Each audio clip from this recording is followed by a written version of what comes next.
Welcome to Benevolent Business, the podcast exploring how to build a business that positively impacts society, the environment, employees, and much more. Discussing with business leaders and founders to see what drove them in this direction, their unique experiences, and what we can all learn from their journey.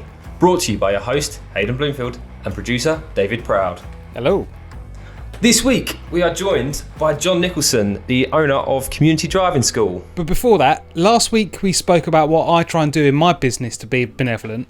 So we thought it would be time to flip it around and talk to you, Hayden. What do you do in your business to try and improve it and make it more, I'd say, with you, it's quite an environmentally friendly aspect to it, isn't it? Yeah, definitely. So across making, I suppose, well, going from our introduction of the different aspects of benevolence within a business. So yeah, you've got the environment, community, I guess, employees. So for the environmental side of things, with my company, we look after grounds and grounds maintenance, garden care and tree surgery. So with that, it's just the way that we practice business. So for example, we've just got our first electric van has now been sign written. And so that I've been excited to say over 30% of our fleet is now electric. But so that was a big step. That was definitely involved a lot of research, trying to find the right model, making sure it was actually able to do the work that we do, because the biggest question since getting it and since sort of discussing with people that I was looking to buy one, the first question everyone had was, oh yeah, but what's the range like? So now I've had it, when we've used it through the winter, we've had it so in the winter you have less mileage because of the cold, you use the heaters which uses battery. And batteries have less capacity when they're cold anyway. Exactly, and we're loading up with full of waste. So, and it's withstand all of that, and sometimes we need to charge it at the end of the day, sometimes it lasts a few days. Oh, wow. In the summer it can last sort of almost a week, depends what we're doing, but because we're doing a lot of like short journeys to and fro here and there, up to sort of 15 jobs in a day for the team, it is it's ideal for us to have an electric because it's so efficient. But in actually having it and driving it, experience it, blows my mind. It's the future. They are so much nicer than any ICE vehicle I've ever driven, and they're nicer than the diesel vans, that's for sure. So when you're saying short journeys, what sort of mileage are we talking there? Probably do, like, the shortest day, they probably do like 15 miles in a day. Okay. But then some days they're going to a job that's 30 miles away, so they're doing 60-mile round trip, and plus you've got a loaded van with waste. But Lecky, as we've named her, Lecky is up to the job.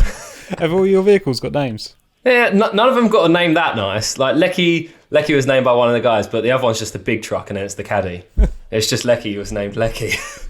Yeah, but now when you get your next electric one, you've what are you going to do now? You've got Lecky as a name. Good question. We're imaginative. We'll think of something.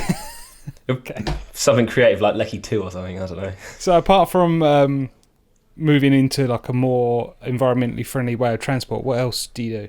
Yeah, aside from electric vehicles, all the tools are battery powered. So I say all the tools, about 80%. If there's something available, battery powered, zero emissions, then chances are I'll buy it to see if it's capable of like doing the task. Because obviously where we do work commercially, professionally, we're putting tools to the test. We use them every day, all day long, for a lot of harsh works. All the tools the guys use, the maintenance teams use day to day, they're all battery, and they're absolutely blinding compared to petrol. Really? So like let's say a chainsaw, you think of a petrol chainsaw as big, like powerful thing, an electric one will stand toe to toe with it. I haven't got much experience with, so we've used like pole saws and chainsaws for like little works, and they've been absolutely fine. But in terms of like the day-to-day running of what all the guys do, it's all hedge cutting, trimming, using the blowers. The mowers are still petrol, and we've got like a few of the bigger stuff like backpack blowers, they're still petrol. But generally for the day-to-day running, it will be, for the maintenance work, it will be battery powered. So especially now with the electric, it means that if they're doing a job that doesn't involve mowing, it's completely zero emissions. But unfortunately the mower, just the technology isn't there yet for us to have a battery mower. I've looked at the battery options and seen if it's viable. It just isn't viable at the moment. For what the cost would be to have the batteries going, I'd need so many I'd have to have £1,000 worth of batteries every day just for the mower, which isn't exactly viable. I mean, does it add like an extra layer of stress to the business now to make sure all the tools are charged up before you go out on a job?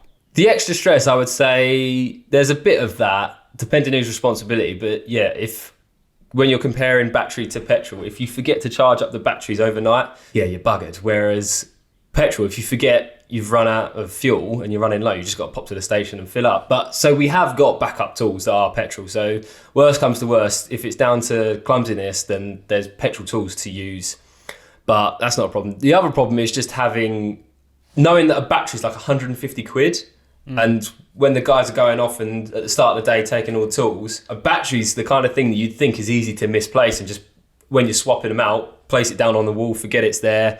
Next thing you know, it's been left there and it's in a garden somewhere. So that would be the biggest nerving thing I have. And like, there's a few times when the tools have come back and I'm like, right, there's 1, 2, 3, 4. Where's the last battery? But so far we haven't lost one. I mean, I guess that's all. It's all of it is processes, isn't it? It's having the process to charge the tools every night, and it's having the process to have a checklist of, have I got this before I leave the site? Yeah. So like everything, I'm extremely obsessed with efficiencies and processes. So since I can't remember how young, like since my first job, which I wasn't even that young for, to be honest, but since I ever entered into the world of work, I was always focused on, here's the task I've been given, and here's how long it's expected to be done. But I've always had the competitiveness within me to say, well, I want to be able to do it quicker and I want to do it more efficient. But then I've always, in everything I've done, looked at what we're doing, how could it be more efficient? And like my sort of first job in this sort of industry, I just worked for someone that was brilliant at the work, but just very inefficient, which they would admit. But there was a lot of, to quote, faffing. And so I was always like in my mind thinking, oh, this is how we can be much more efficient. And then for my business, it's something that I've always been focused on is, what are we doing? What are the errors? How do we eradicate those errors, or how do we sort of reduce them in the best way we can? And often it's just by implementing some sort of process. So what about, I know you have a good team behind you, so do you do anything with your staff as well? Coming from sort of environmental to employee sort of relationships, so the team, amazing team, and they're all very much on board with the company vision and mission. And like even we do garden design work and a lot of big planting jobs, and that has purely come down to one of my guys taking it upon himself to, it all started in this massive garden we look after in Sevenoaks. He took it upon himself to design it, like sort of in learning what the client wanted and seeing his own creative vision for the garden, brought the design to me and to the client, and that was it. It became this big job, and from the back of that, that's now been a whole different service we now provide, which has been exceptional. So as a team, I've always wanted to try and create a great atmosphere for them, create a job or a career that is really desirable, that people look forward to, and it's not like, oh, it's Monday, we'll go to work. It's Monday, you're seeing the guys, you're going to be with them for the week, it's exciting, you're going to be doing X, Y, and Z, and it's just full of passion, full of excitement. So that's always been a big thing. And like the work that we do is all focused around how can we be as sustainable and environmentally friendly as possible, like the methods of what we do, the services we provide, and the way we tailor them to customers, and the little things that we'll try and do and encourage within gardens, just like making them more naturalistic, making them more wildlife friendly. But then the team will get involved with that as well, and they'll come up with ideas. And we have we call it Cake Club once a month. So essentially it's once a month we just finish a little bit early, sit down, have a cup of tea and some homemade cake that my mum makes, and we just go through any ideas the guys have got, what challenges they've been facing, what's going really well, what's really not going well, what do they want more of, and just different things like that. And often the biggest thing is just hearing their ideas. So I guess it's part of it is giving them the freedom to maybe make the business a bit their own as well. So like you said with the guy who basically designed his own garden and took it to the client, it's giving them that freedom, which gives them a bit of ownership as well. Yeah, totally. So with looking after gardens, and obviously they stick to a team, they go out and look after the same gardens, they get to know the clients. And the thing I want to encourage more than anything is that they take ownership of that garden, and as the time goes on, as they build that rapport with the customer, is they then start to see the garden almost as their own and create their own vision for it and see what ideas they can come up with. Because at the end of the day, people have got a garden because they want a nice garden. And if you come up with an idea to make it better, to make it nicer in some way, people want to listen to that. And a lot of the time people were up for giving it a go or having it done. So it's definitely something that, having the guys have their own creative aspect to it. Definitely. And would you say there's a community aspect to your business as well, a bit of giving back to the community? Try to. So we've done a few different things, like we've done a community project, it'd be last year now, amidst all the, I don't know, it was like during lockdown 2, or no, it might have been lockdown 1, but we did a project at Maidstone Hospital. It was called Hannah's Garden. So it was to do with one of the patients. It was for the stroke ward. We was involved in, well, the whole garden space for the stroke ward was redesigned and rebuilt. And we worked with builders, we worked with engineers on the whole project, where we gave our time and then the hospital paid for the materials. So we've done that. We also, just through producing content, I always try and put a bit of community into an aspect of it. And so, for example, it wasn't last year, it was the year before. So 2019, I did, what was it?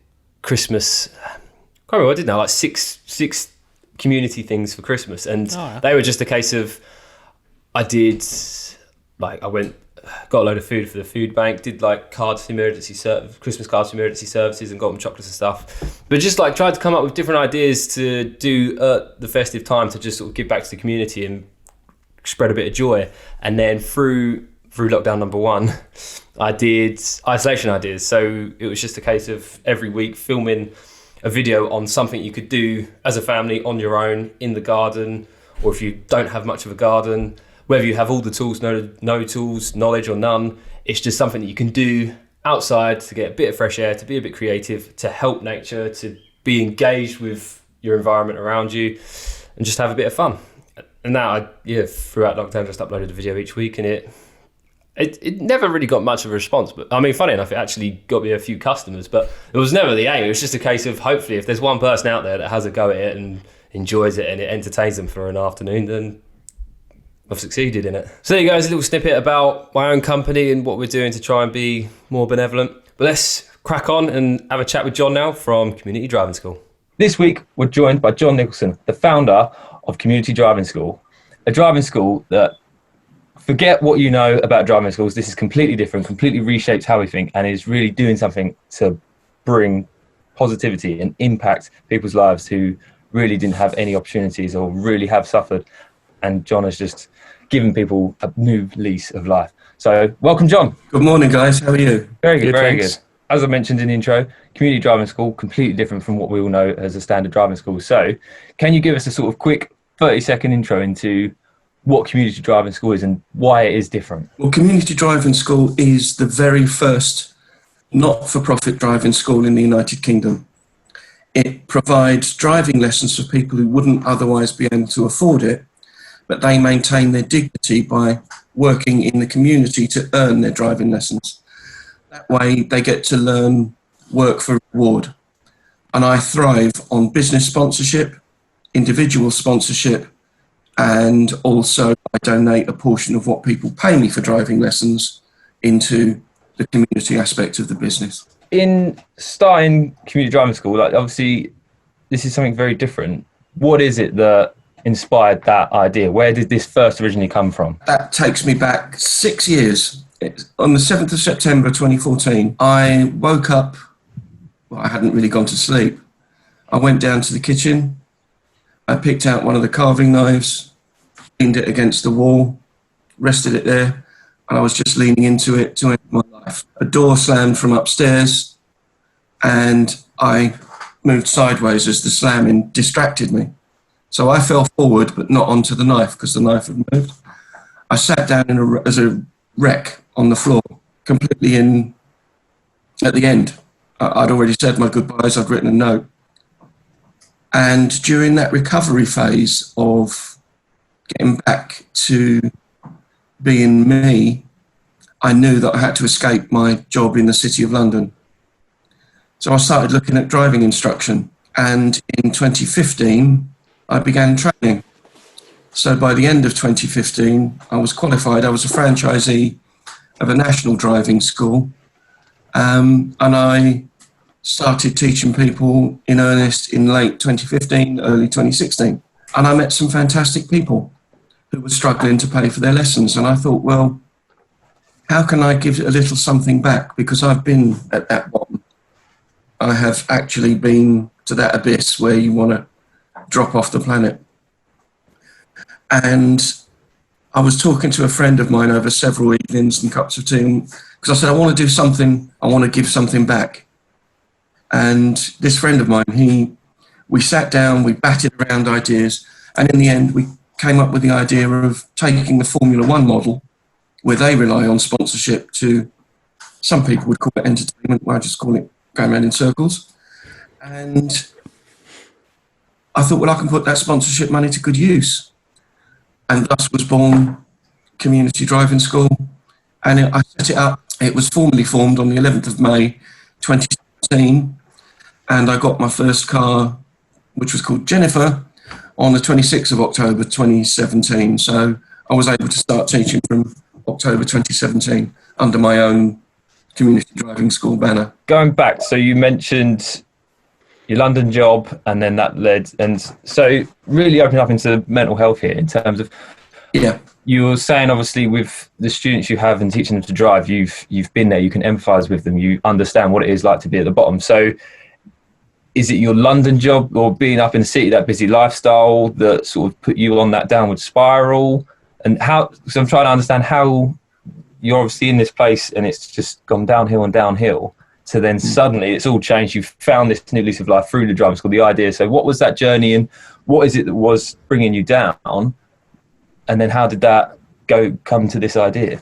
Well, I think when I look back at my life, right from an earlier stage, I was raised in a household with a violent alcoholic father. I loved him, but I was scared of him at the same time. And depending on what mood he was in when he came home, and some of my earliest memories are watching him standing over my mum, punching her, and me being a toddler, just watching and not being able to do anything. And as Dad got worse with the alcoholism, he took it out on me. And I then became getting punched and knocked around. But to me, it was normal, if that makes sense, because I wasn't in anyone else's household to experience anything like that. And I witnessed it, grew up with it.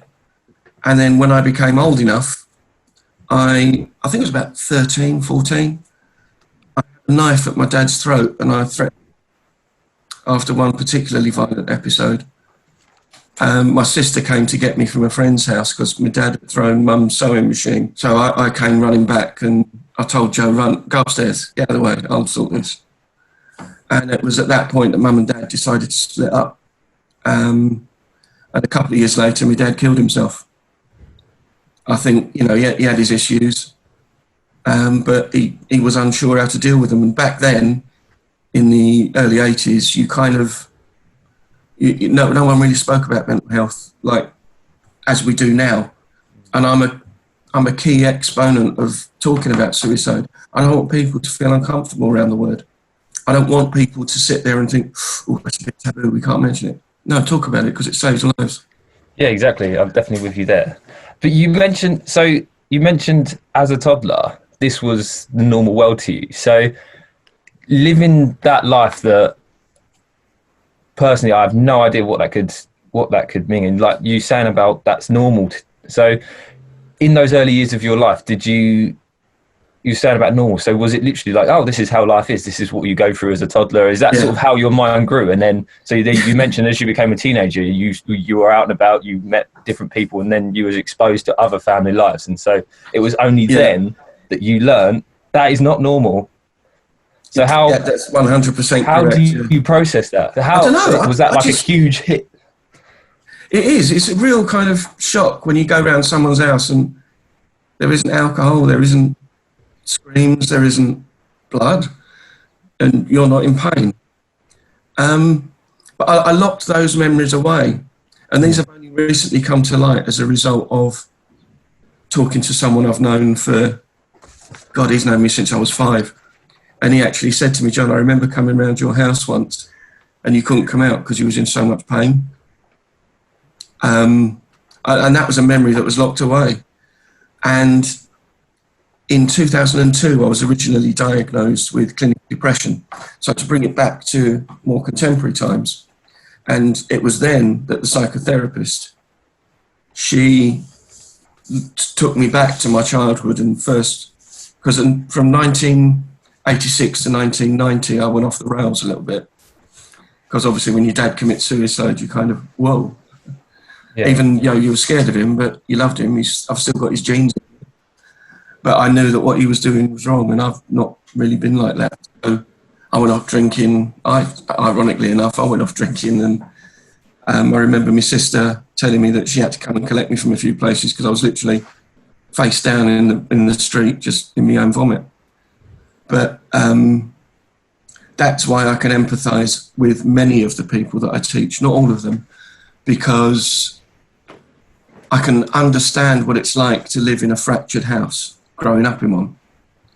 Because I've got an older brother, but he had a different dad to me. But when I came along, my dad kicked him out. So at 5, my brother was raised by my mum's 2 spinster sisters. You know, it's a very fractured house, a kind of household. It's not traditional. But again, to me, back then, it was normal. And it was reliving all those experiences. And I had a job working at Christie's, the auctioneers. That was my first job out of school. And then I went in to repair traffic signals because I was told there's no way you're getting promoted into a department, even though you're writing catalogue descriptions, because you come from a one-parent family in the Elephant and Castle. And well, okay, fair enough. I'll sod off elsewhere then. Yeah, it sounds cruel, but well, at least they told me, rather than give me false hope. So I went off to repair traffic signals. And 3 months before I was due to get married at the second traffic signal company, the guy buggered off to Spain taking all the money with him. And there was a phone message when we broke into the office. I'm in Spain, you'll eventually get paid. Oh, right, okay. And I'm getting married in 3 months. And I was out of work for 3 years then, and then got me way back in, worked hard, and even told a few fibs to get some jobs. Yeah, of course I could do that. What does that mean? What do I do? Fake it till you make it. I ended up at the stock exchange, and I did quite well there. They kept me there for 17 years. In the end, it got the better of me. That upbringing, you're going through things that so few of us have ever experienced in terms of traumas and just the negativity of it, and then going through your introduction into the work life was something quite unfortunate as well. So hopefully there's people listening that have sort of been in that experience or are in a turmoil of feeling like they are at rock bottom. So what is that journey? I think one of the most important things to learn, you've hit that spiral, you've gone down, you're now in this London job in the stock exchange, and it's becoming prevalent to you that life isn't something you want anymore, you want it to end. What is that journey of, well, was it just you woke up one day and went, no, I'm going to change my life, I'm going to find some positive energy, I'm going to be happy? Or was it something that you had to hit literally rock bottom to the point you're trying to end your life for you to go, no, let's redirect myself here? Or what is that process? What is that journey? So how did you go from there? That's a difficult one, Hayden. To me, it was a transition rather than a switch, because I remember my recovery when I was signed off work in September 2014. I wouldn't come out of the house. I was terrified to leave the front door. I didn't want to be alone. My wife has described me like a little child because I was rebuilding my mental health. I was rebuilding me, I would suggest. And I knew at some point I would have to go back. And that was always in the back of my mind. And that's when I thought, right, I need to focus on something positive. So I looked at becoming a driving instructor. And I thought, right, even if we lose the house, I'm going to do this. Because everything I've read, it's a feel-good job.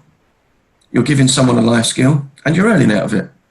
Okay, I haven't got a degree. I left school with one qualification. It was a CSE grade 2 English, because obviously having a fractured upbringing, studying is the last thing you want to do. And I was thinking about becoming a teacher, but I thought, well, I'm going to have to do a degree. I'm going to do it. And so being a driving instructor took me 8 months to train, and I put everything I had into it. And it's not a decision I've regretted. When I listen to some of the stories of the people I'm teaching, they're even worse than mine. And I wouldn't say, I mean, I'm here now. I've experienced what I've experienced in life, I believe, to do this. I was 47 when I realised this is what I want to do. And I I listen to some of the young people I'm teaching and they tell me, I don't know what I want to do. I can't get on with school. And you have to say to them, well, look, degrees and qualifications aren't everything in life. I know many business owners. To take one of the ultimate business owners, I wouldn't say I'd like him, but you have to respect him. And that's Lord Alan Sugar. That's with nothing. All right, you've got to be a heartless git to get where he is. And that's not me. But you can still be a success in your own right without having any qualifications. Same with Richard Branson. Yeah, there you go. There's another one. I don't think he had any GCSEs when he left school. I think he actually left school early to go and do what he wanted to do. And then, he's created one of the biggest businesses in the world. So it goes to show. And I think that if you've got that ambition and a bit of street savvy, I don't think you really need to know Pythagoras' theorem or algebra. There's so many different things that you can channel what you want to do, what your passion in life is. I mean, some of the people I teach, one of them was abused by their grandparents when they were 13. Another one abused by a family member when they were 8, and which resulted in them living homeless and having lots of mental health issues.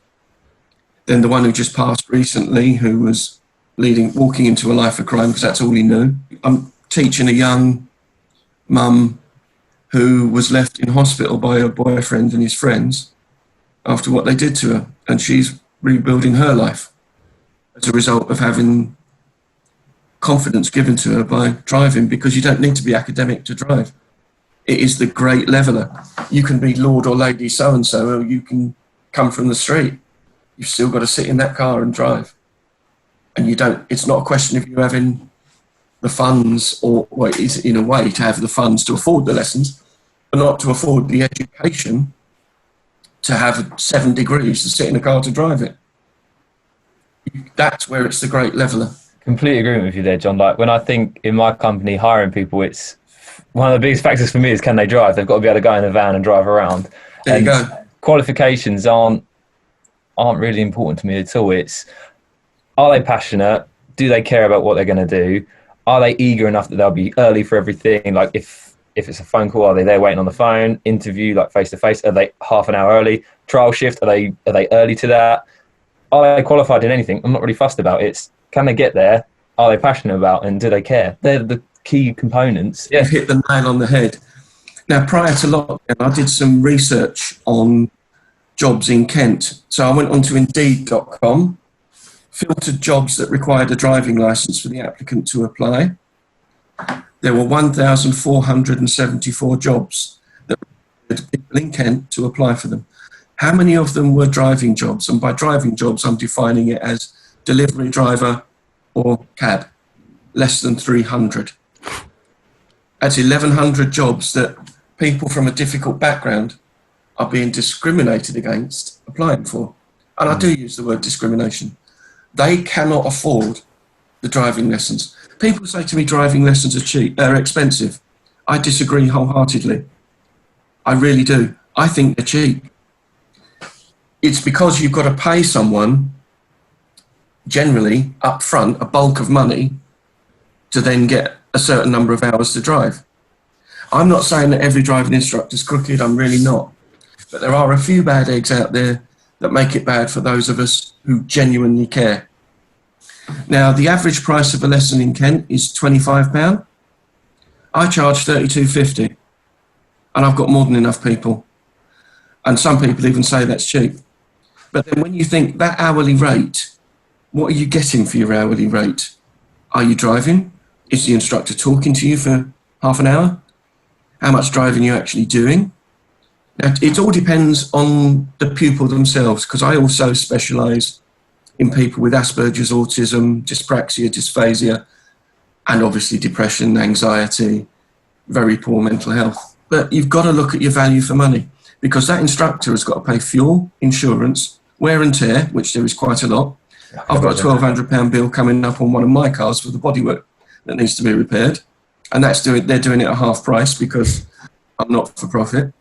So, you've got all those things to consider. So that hourly rate, and it's not just the hourly rate that you've got to look at. Are you getting value for money? I'm not in a race to the bottom to be the cheapest on price. And because I offer to donate At the moment, it's probably 90% of what I earn back into the community aspect. You guys are business owners. You know, it's like when you're in your first few years, you've got to put it in, otherwise the company doesn't exist. But I will eventually just start donating 10% of what I earn to the community. I've had someone come to me, it's a friend actually, his daughter had spent 60 hours with a driving instructor. They were paying 25 quid an hour, and that instructor hadn't taken his daughter outside the environment of Whitstable or Herne Bay in 60 hours. Okay, now she might have had special needs, so I sat behind her with Will. I thought, you're really good. Have you done dual carriageway? She went, no. Oh, okay. So we sat down, had a little chat, and explained about dual carriageways, and off we went. And she was a bit nervous because she said, oh, I've never done this before. So we drove down to Margate. She went, never been here before. Right. So to me, it was obvious the guy was fleecing them. She'd done 60 hours with him, and within 4 hours with me, she'd done country lanes, dual carriageways, and she was learning to drive. She wasn't being ripped off.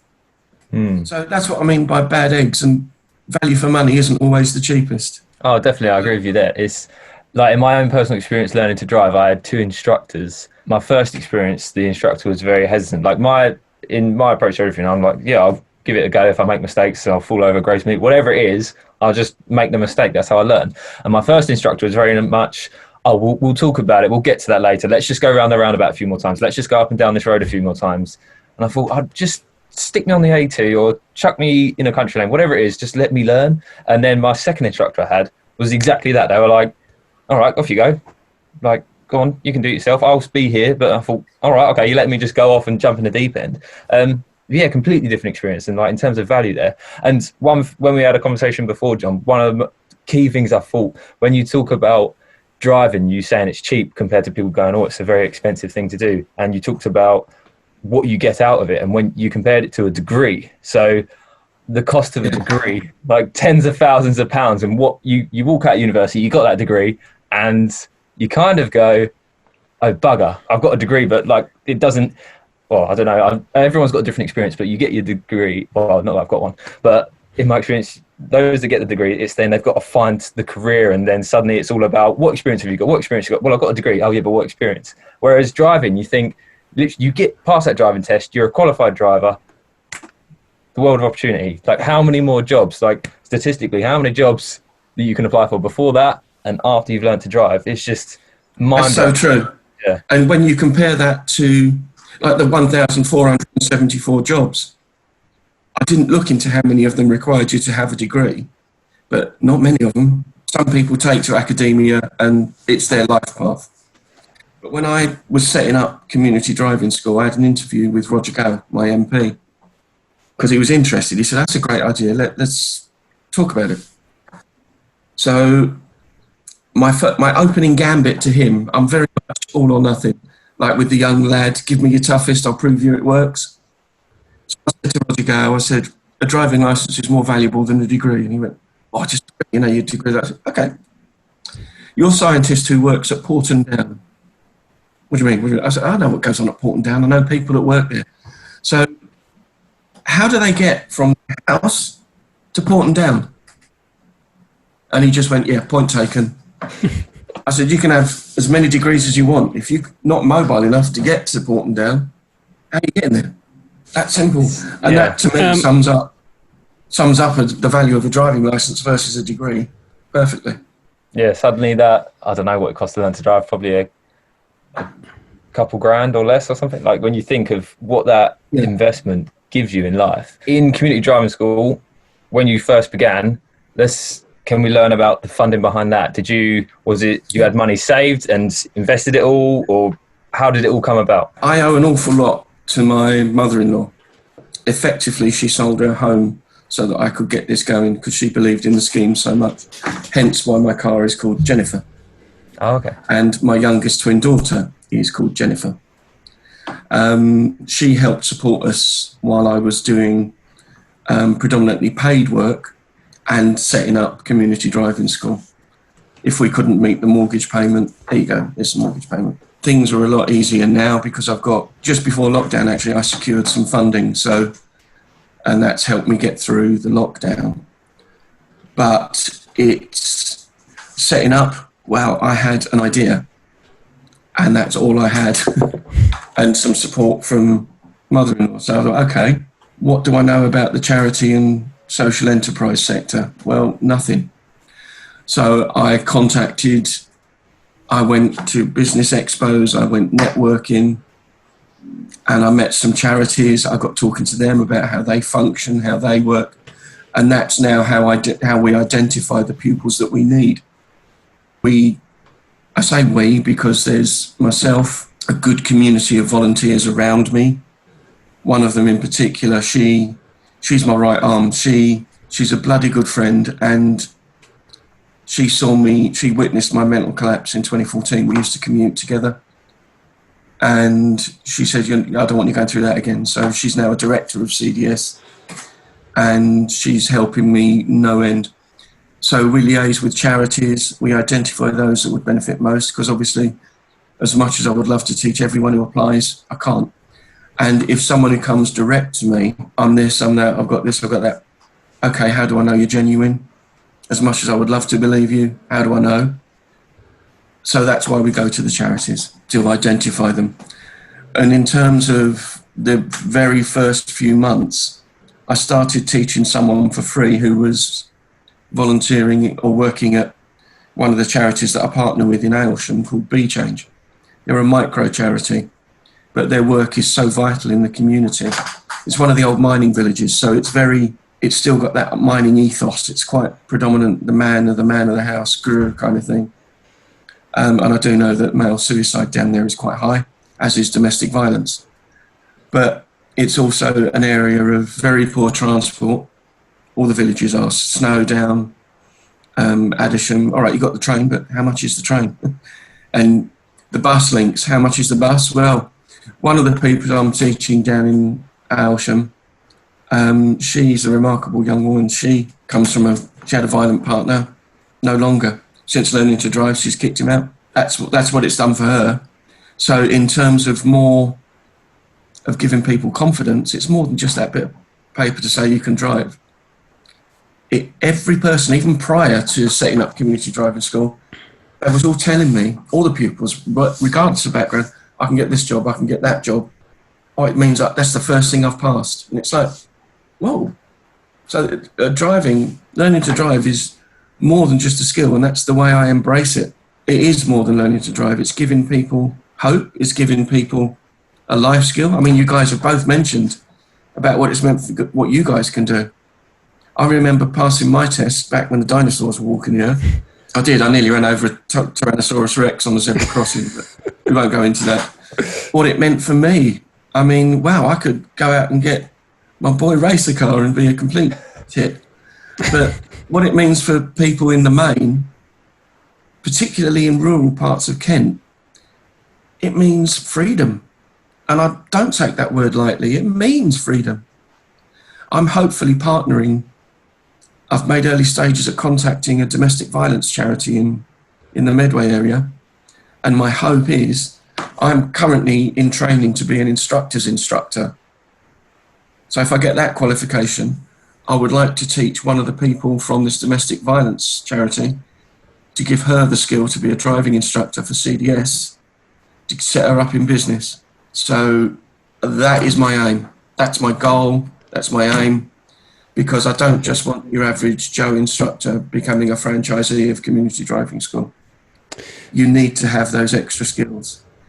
Perhaps skills is the wrong word, life experiences. So speaking of skills and life experience, how do you what do you bring differently to teaching and learning to drive from the experiences that you've had in your life? It's combining all of that, and I'm relentlessly patient. Prior to my suicide attempt, I was quite highly strung. I was a bit of a Jack the Lad. You know, you're going out in the city, it's the culture. I was short-tempered. I would have nutted anyone at the drop of a hat. But when you walk away from a suicide attempt and you think, I came very close to not being here. And that's given me a whole new perspective on life. I don't want to die. I don't want to, I know we've all got to, but I want to give something back before I eventually do drop off this mortal coil. And who's going to remember me for negotiating a contract and getting this signed, getting that signed? Who's going to remember me for giving them a nice skill? So in a way, it's selfish of me, but it's also a therapy for me. I feel terrific, like I did last week when pupil A passed. He was in tears, I was in tears. Let me tell you, it was a very emotional moment, and it is a source of immense pride for me that that young man is now no longer on a pathway to crime. He's on a path of his own destiny now, and he doesn't want to live a life of crime. You know, it's giving people that little something, that belief in them, which many of these people do. So I've taken all those experiences that I've grown up with, put it into a little pack.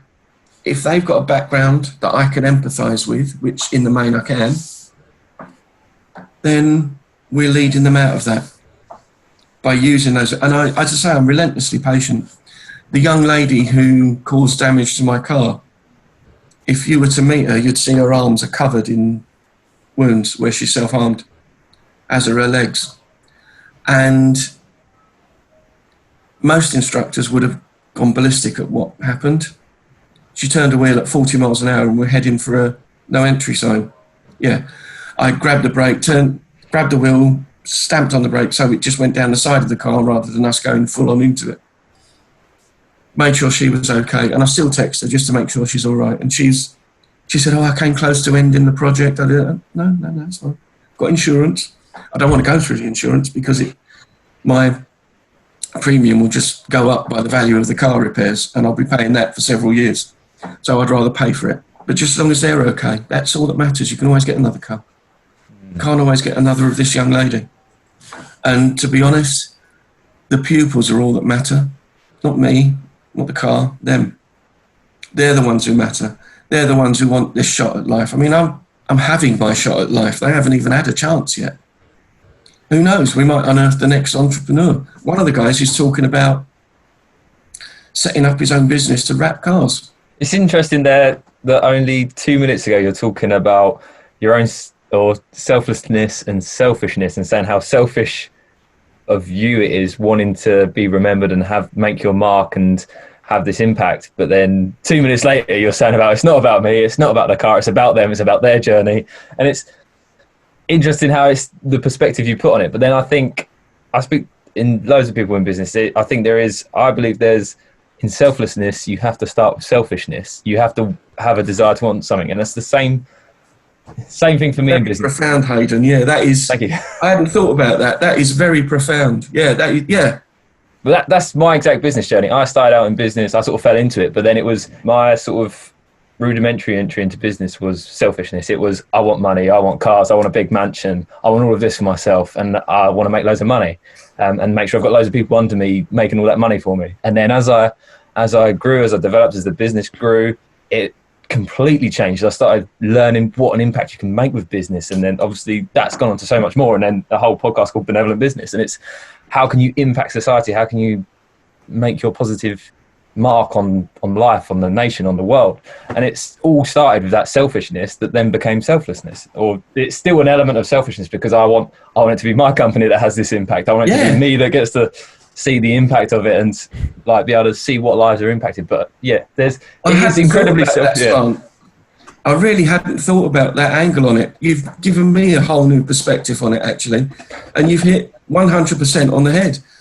I love the feeling I get when they pass. I love sitting next to these people and them listening to them say how confident they feel, how their life has changed. That's a therapy for me. So that's my selfishness. Exactly. And I think, like, I had a conversation with another business owner the other day because it was a story I got accused of being greedy, and I was talking to them about it, and like, greedy, like I literally throw every penny into the business. And he sort of thought, yeah, I am greedy. I run a company, I've got a business because I'm greedy. I want to have more money, I want to have more things, I want to have a bigger house. And I think I kind of am greedy because I don't want to have this idea of normal. I want to have so much more than that. But it's then seeing who you can take on that journey with you and bring them along and see who you can impact in that part. But yeah, I think there's a huge element of greed, of selfishness, but you can have different connotations to it. There's positive greed, there's positive selfishness, but there's also negative greed and negative selfishness. And it's, as long as you keep it positive. I really, honest to God, I hadn't thought about that. I'm going to be thinking about that all day, because what you said is totally true.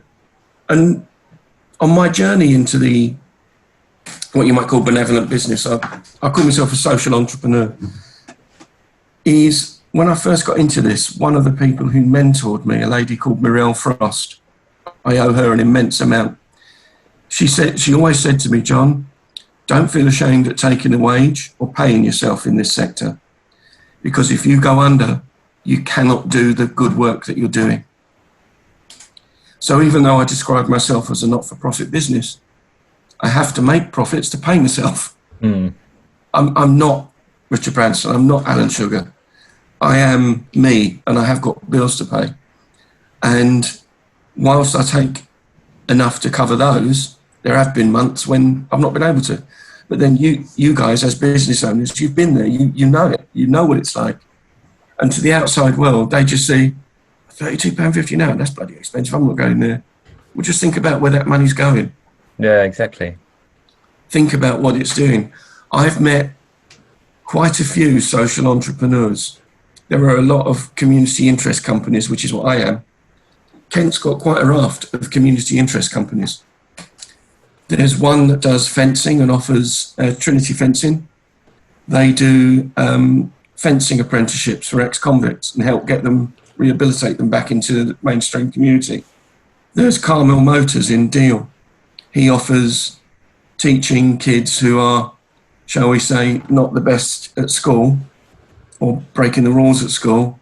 He gives them an opportunity to learn mechanics.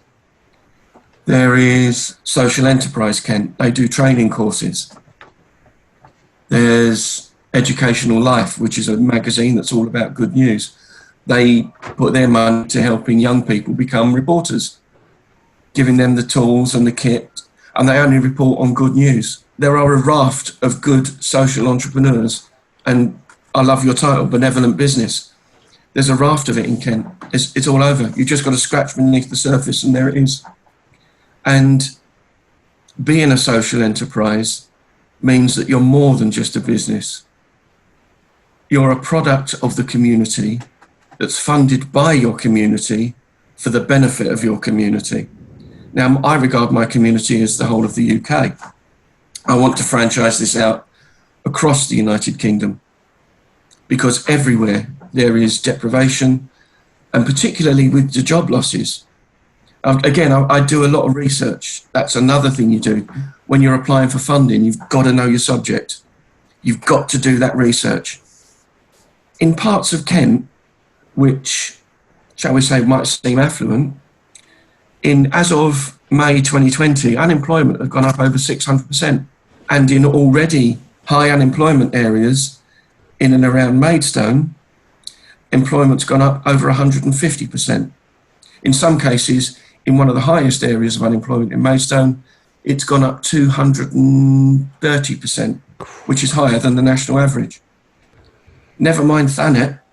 And Thanet and Swale are two of the poorest areas in the UK. Again, there's a thing called the Deprivation Index. Comes out every 4 years. The next one's due in 2023. So in 2019, I first got introduced to it in 2015.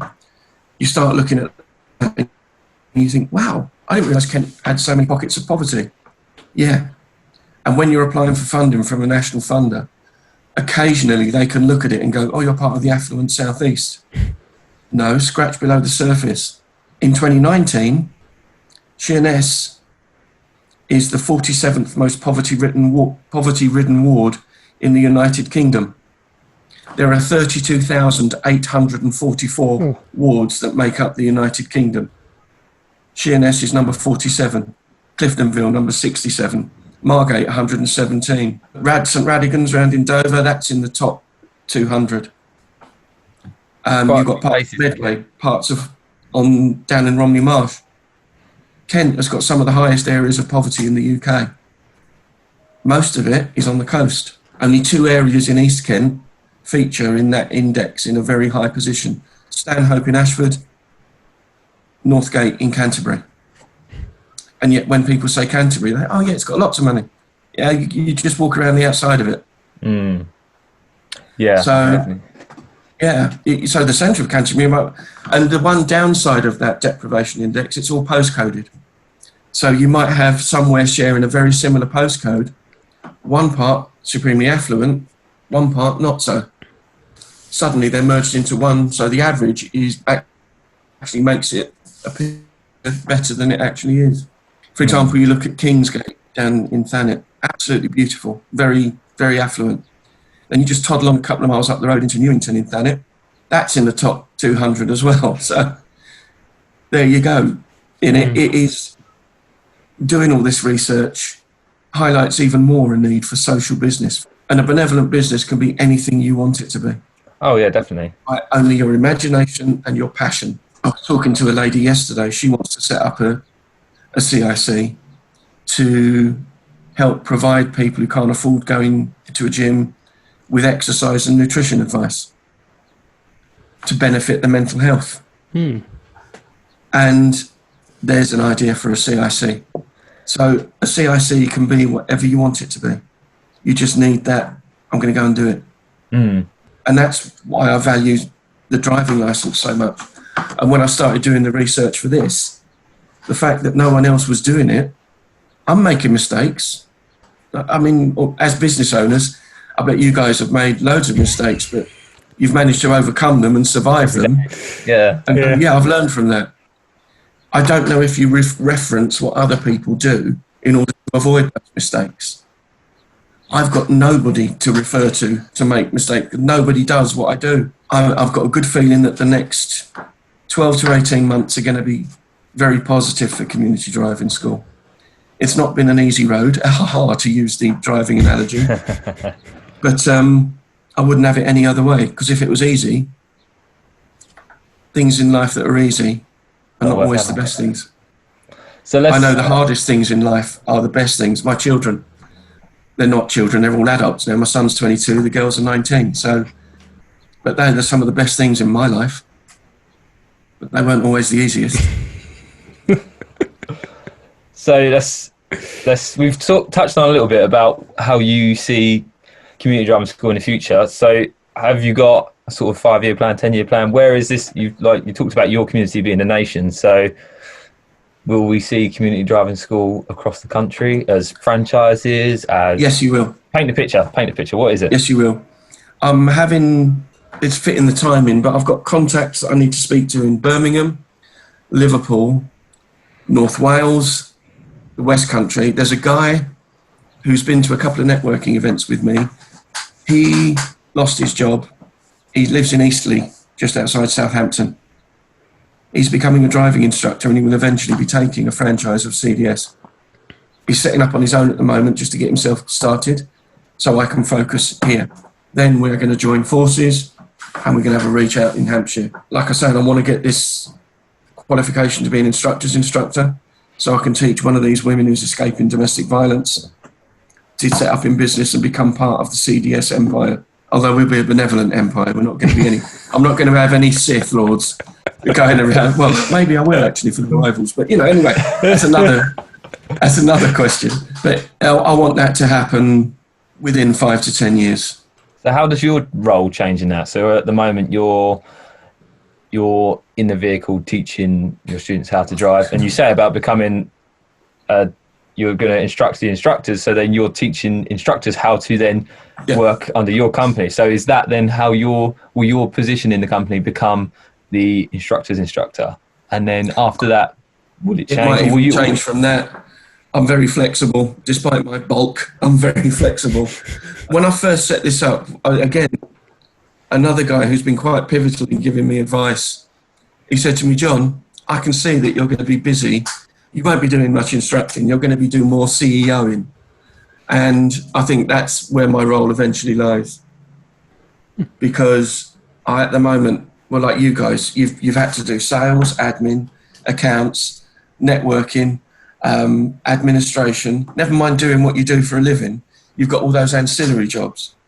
So I envisage this becoming a bigger business, becoming an employer for people who perhaps haven't had the easiest start in life. I'm not going to discriminate against people who have had an easy back. I don't discriminate in life, but I do want people that can empathise or at least have been through that dark path or who understand that to come on board with this project, because I once described it as I want broken people involved with this project because it's about them. But at the same time, people who haven't experienced it can still empathise with it. You don't need to have been through it. And like you guys were saying, when you employ someone, qualifications, yeah, right, they're down on that list of priorities. Are they passionate? Do they understand? Are they going to represent what you do? And that's exactly how I'm looking at this. I couldn't care less if they've got Asperger's, if they've got autism, bring them on. Down syndrome, all right, they might not be able to drive or they can do other things. I'm partnering with a good cause called B, a community interest company. They cover Medway and West Kent. They help special educational needs young adults get jobs, and they mentor them while they're at the work, so that the workplace doesn't have to spend all that time. But it gives these people hope. And that's how I want to utilise the CDS workforce when it eventually comes. Provided you've got the basic gift of being able to do the job that you're there for. It doesn't matter about everything else, you can learn everything else. Exactly. On that note, two very important questions. Number one, how do people, in those unfortunate circumstances that have had that traumatic life experience, that are in need of your help, how do they get in touch with Community Driving School and become a student? You've mentioned you prioritise going through charities, so how would they go through that step by step? And number two, the multimillionaires that listen to this podcast, of course, if they are really brought on board with this mission and love your project, your company, how can they look to invest, sponsor, get involved, help out financially? Where can we find you? How can we get in touch? To become a student of Community Driving School, at the moment it comes from us reaching to charities rather than the charities coming to us, which is enough at the moment. So if you want sponsored lessons, I guess it's us coming to CXK, coming to Beat Change, coming to Sateda, coming to OS, coming to Imago. Imago are young carers. I mean, they're often an overlooked group of people, and I'm going to be working with some in Thanet. Yeah, so contact those charities, become part of what they do, because who knows, as we expand, we might be able to teach more. As we grow, we can reach out to them.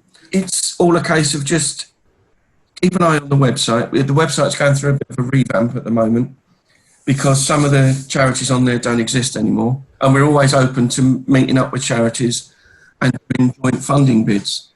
Because when you apply for funding, the more collaboration they see, the more likely you are to get that funding. Obviously, learning to drive isn't cheap, so funding isn't always available. Well, to me it's cheap, but to the funders, they go, we're going to spend nearly £2,000 on one person. For that, we can teach a class of people. Okay, but you're not going to give them a license, are you? We've had this conversation with a national funder. I can't say who because I don't want to diss them because I want to apply for funding from them again. Because their response was, how do these people get a car when they've got their license? You're not seeing it, are you? You're just not seeing the fact that I don't need a bloody car. Anyway, so we are reaching out to various charities. You don't need to be a millionaire to get involved with Community Driving School. You can log on to my website, www.thecds.org.uk, and you can make a minimum donation of £10 a month. That money will help people. It goes straight to the people that we help, and you'll have access to some special offers from some supporters and sponsors of Community Driving School. So we've got an insurance company called One Stop Insurance. They're offering 5% discount on motor insurance, 10% on home and contents, and up to 10% on your business insurance discount. So it may save you money, it may not. I've got an accountant who's offering a discount on self-assessment returns. A mortgage advisor is offering a discount on his mortgage advice. We've got a will writer who's offering part of her fee to Community Driving School, and also to help people if they want to set up a legacy, to make donations to Community Driving School. So being a member of Community Driving School starts at just £10 a month. If you want to donate more, that'd be fantastic. If you are a multimillionaire and you want to get involved, let's have a chat. If you've got a company and you want to have your company's logo displayed on the car, sponsor the car. Give us a car. Let us go and do what we need to do. We've got the second car. We're going to be releasing some information about Annalise. Strange enough, my mother's name and my eldest twin daughter's name. She's liveried up. She's ready to go, but we need an automatic. Not everyone can learn in a manual. I've got 2 manual cars. We need an automatic. I eventually want to have a fleet of cars. So if someone out there is looking to write off some money that they don't want to pay tax on, they can claim it as advertising. Whilst I'm not a charity, so you can't gift aid it, you can claim that money back as advertising against your VAT because we'll have your branding on the car. So if you want to do a little bit of, well, not just a little bit of good financially, but I would like to just briefly, if I may, touch on corporate social responsibility. Henry Ford, back in the 20s, said, a company that is only set up to make money is a bad company. That's back in the 1920s. That's as more true today as it was back then. There are so many companies now that are focusing on community causes. 83% of millennials will buy from a company that's associated with the right cause. This Generation Z, whatever you want to call them, I call them human beings, but if your company's got the right cause, they will buy from you. As we've seen in the press, they are very, very driven to make change. So get involved with the right cause. I would love you to get involved with Community Driving School if you're out there. But if you're not, if you don't want to get involved with Community Driving School, look at good causes in your area. Reach out to them. They need your help. We all need your help. So if you're a multimillionaire or you've got a garage, you sell cars, let's have one. Let's put that out there in the community. Let people see your branding. Not just see your branding, change lives for the better. Go onto my YouTube channel, look at the videos. There are 4 stories on there, there's more coming, of young people who are having their lives changed by what people have allowed me to do. And I want more of that, and I want to spread it more. Extraordinary. So get involved. No excuses. Get involved. Well, we've all heard it now. I want to end on one final question that I ask every guest. So, on the topic of benevolent business, having your impact on the world, on the community, on the nation, what is one thing that exists today that you would want to see eradicated in the future, whether that's mental health or crime or racism? The stigma around mental health. The stigma around mental health. Yeah, it is slowly shifting, but I want to see people talking about mental health openly, suicide openly, because I know for a fact that will save lives. Guaranteed it will save lives. In our society, we have to remember we've got two ear holes, one mouth. That to me is indicative that we've got to do twice as much listening as we have talking, even though I've rambled on this morning. But, you know, we've got to embrace not just what people are telling us, what they're not telling us. If you've got a good friend and you're worried about their mental health, listen to what they're not saying. That would be my one piece of advice to anybody out there. Let's remove the stigma of mental health. Listen to your friends and listen to what they're not saying. Nobody had a clue about Chester Bennington going off to commit suicide. Nobody had a clue. And yet you listen to the songs on that last album. That's a goodbye note. Not just One More Light, which is a theme tune track of mine, but listen to I'm Sorry for Now. I'm sorry for now, I could not be around. Is he saying something in those lyrics? Listen to what's not being said. Thank you, John. And I think that's a tremendous point to make, and just being open. I think you're a prime example of just being more open, and regardless of your story, your life story, the good, the bad, the ugly, whatever you've gone through, being able to talk about it as much as possible and upfront, honest to people. I think you're a clear example of how much that can help your well-being, your mental health. So, and Thank you. I can't wait to see community driving school succeed and become a national franchise, it's going to happen, and I can't wait to see the next 5-10 years. Thank you for taking the time on a Sunday morning. Thank you, Hayden, and thank you, Been a great David, for the conversation. introduction. If it wasn't for business networking, I wouldn't have met David. And I just want to say thanks to David on a personal level. We've had a bit of a chat, and it's emotional, and it was relevant, and it was brilliant. And I know the phone call we had, Hayden, was brief, but it was like, there's two good people out there that can make a change. And already you're giving people like me the voice to encourage people to make change. So keep it up. Thank you. And thank you for coming on. So there we have it, the conversation with John from Community Driving School. And I don't know about you, Dave, but that was definitely one of the most extraordinary conversations I've ever had. John was so deep, so honest and forthcoming about his trials and tribulations in life and what he's been through and how, but obviously he's turned it around, and that's just a mind-blowing experience to hear. Yeah, I mean, it's how he's turned a negative into a positive as well. So he knows that his story can help a lot of people, especially the sort of people he's helping teach to drive. And normally the people that they weren't in a similar situation to him, but they lack the confidence. They maybe haven't got the greatest social skills. They come from a really bad background. It's not just teaching them to drive. It's giving them the confidence of they've achieved something because learning to drive is quite a big thing. It's giving them the confidence which then they can take back into their normal lives and hopefully, start to get a job, push themselves a little bit more to do more with their life. Oh yeah, definitely. Like, it's an example of a complete metamorphosis of John's life, and he's reborn as this person doing so much to help people. And as well as you said there, and as we discovered, it's not just about driving, it's about giving people their freedom, giving people a life.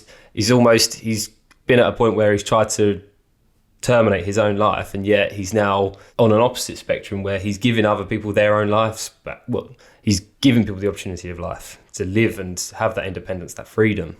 I love hearing about the businesses as well. They might not have anything to do with driving or anything like that, but they love the community aspect of it, and they just want to get involved and help him as much as they can. It's really nice and inspiring to hear. Yeah, especially it's a nice way as a business.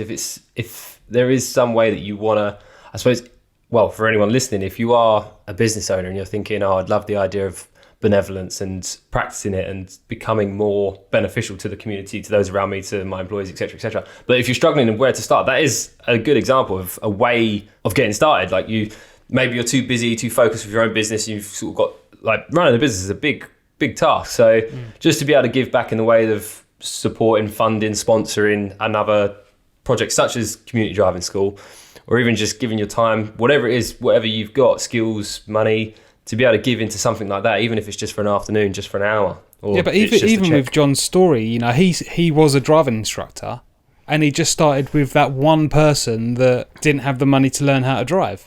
And so it's like, he heard his story, is quite a horrible backstory. It's like, I want to help you, I want to give you a helping hand.